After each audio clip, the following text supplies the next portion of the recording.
E aí pessoal, eu sou o Lucas Seri, ilustrador e designer gráfico, e nesse vídeo eu vou te mostrar o planejamento que eu vou seguir para produzir e gravar cada etapa do meu livro. E de quebra, para você que é um autor independente, eu vou te dar uma verdadeira aula sobre produção gráfica, para você nunca mais ter dúvida na hora de publicar o seu livro, tá certo? Então, você vai ver isso depois da vinheta. Nessa primeira parte do vídeo, eu vou te mostrar as etapas que eu sigo na hora de ilustrar um livro e você vai ver e entender passo a passo cada parte seguindo um planejamento simples que eu desenvolvi aqui para o estúdio, tá certo? E na segunda parte do vídeo, eu vou te explicar de uma forma detalhada cada item da ficha de produção. Essa ficha que vocês estão vendo aqui, ó, que é uma ficha que eu desenvolvi aqui para o estúdio. Então, nela você vai ver dados do autor, dados do livro, tipos de capa, tipos de papel, acabamentos e muitas outras coisas que são informações básicas e que você precisa saber se caso você tenha o sonho de publicar um livro infantil, tá certo? Esse planejamento que eu vou seguir para fazer o meu livro é o mesmo que eu uso para atender algumas editoras e autores independentes, tá? Que me contratam. Com a história em mãos, o briefing feito e o projeto aprovado, eu começo a fazer a separação dos textos ali da história.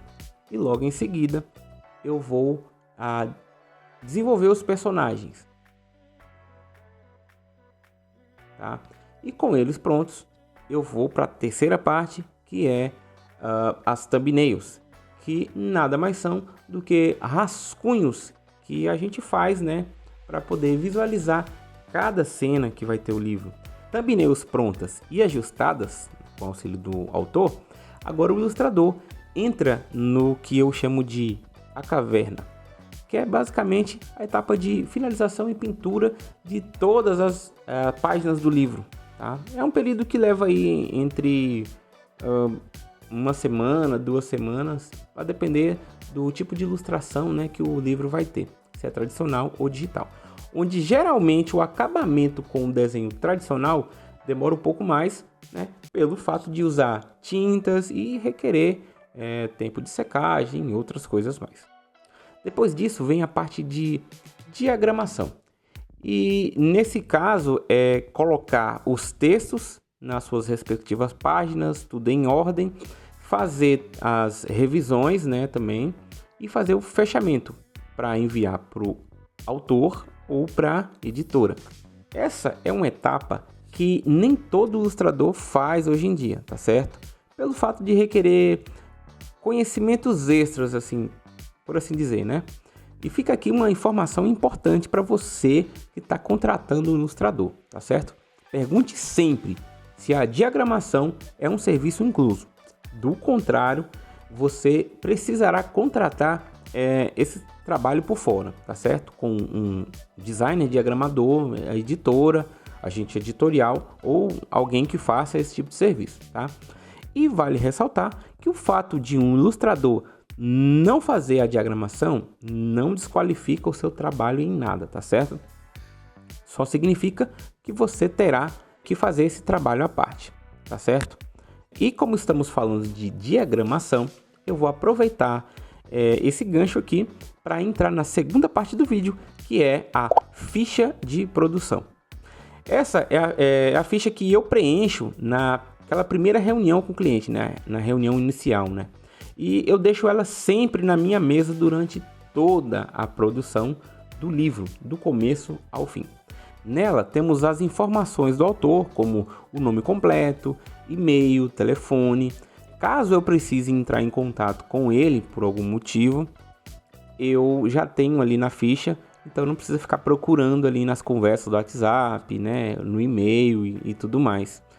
E também tem o endereço do cliente, para casos onde eu tenho que fazer cotação de frete para envio de gráfica e outras coisas mais. Em seguida, tem o espaço com o nome do livro, que eu considero informação muito importante. Porque já aconteceu de eu fazer um livro e escrever o nome errado ali na capa, né? E para esse tipo de situação não acontecer mais, eu sempre deixo o nome do livro escrito na ficha ali bonitinho, da forma correta que é. E quando eu preciso, eu consulto ali na ficha de uma forma mais fácil. E para facilitar também, eu também deixo o tamanho, quantidade de páginas e estilo de desenho, né, que vai ter o livro no cantinho separado, junto com um campo ali que eu acho importante de ter, que é as observações, que eu anoto ali qualquer coisa que eu julgo importante, tá? Bom, e aqui na parte mais técnica, umas informações importantes, a começar pelas medidas e quantidade de página, tá? Que eu considero as mais importantes. Por quê?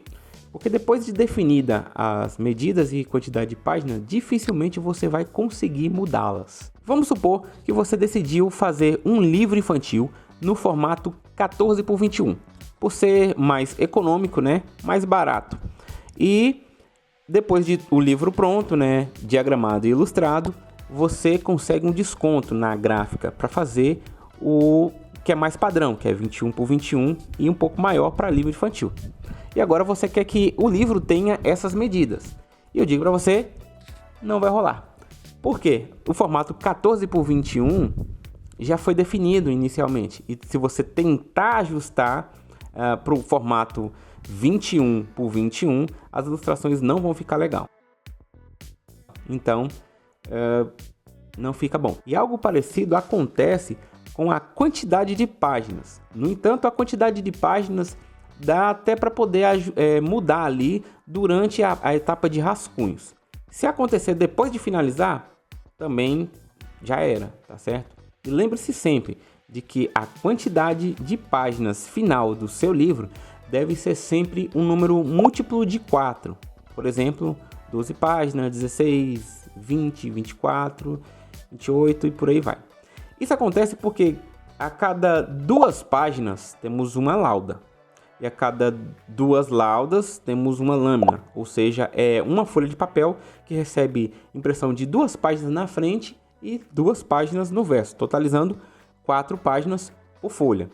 E por isso precisa ser múltiplo de 4, né? Para que haja impressão em todas as folhas e evite desperdício de papel na hora de fazer o livro, tá certo?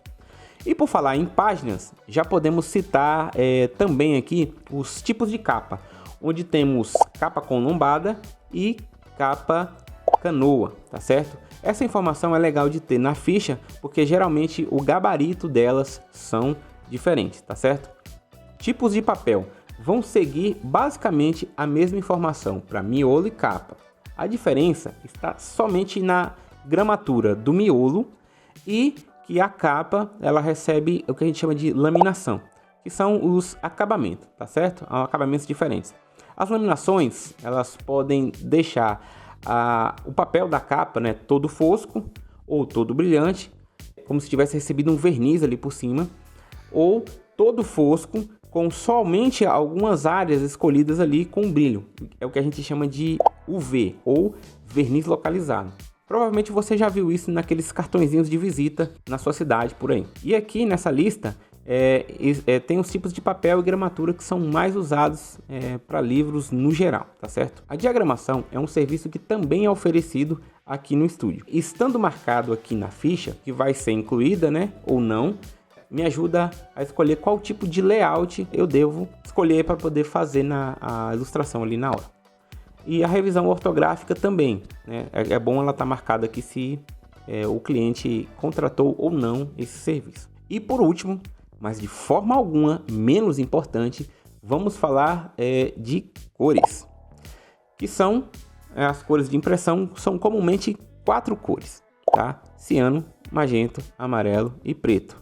É o que a gente chama aquele padrãozinho de CMYK, tá? E como são 4 cores que existem na impressão e todas as outras derivam dessas 4, aí fica fácil de entender quando a gente fala que 4 por 0 significa que só há impressão colorida na frente, 4 por 1 significa que tem impressão colorida na frente e o verso possui somente uma cor, geralmente o preto, sendo assim frente colorido e o verso preto e branco, 4x1. E o 4x4, logicamente, significa que são frente e verso colorido, né? São 4 cores. Essas informações eu sempre deixo anotado para fazer os orçamentos em gráfico, mas para o autor e ilustrador é importante saber dessas informações. Com isso, terminamos a parte técnica da ficha. E o que resta agora é só um campo onde eu deixo um esquema ali de marcação para ir anotando ali e não me perder no processo, tá certo? Essa ficha tem me ajudado muito aqui no estúdio. E acredito que da mesma forma esse vídeo te ajudou demais com essas informações, correto? E para ajudar ainda mais, para você que assistiu até agora, eu vou disponibilizar o e-book que eu preparei para fazer essa aula aqui na descrição para vocês. Eu vou deixar de presente para vocês. Então é só clicar e baixar esse e-book aí para caso vocês tenham dúvidas, tá certo? Lá tá tudo explicadinho. Então é isso. Espero que tenham gostado desse vídeo. Compartilhe com os seus colegas autores, as suas colegas autoras, para que eles também saibam dessas informações valiosíssimas que eu compartilhei aqui com você, tá certo? E se inscreve no canal, né, para poder acompanhar mais vídeos como esse. E também deixa seu like aí. Eu vou ficando por aqui e até o próximo vídeo. Valeu e falou, galera!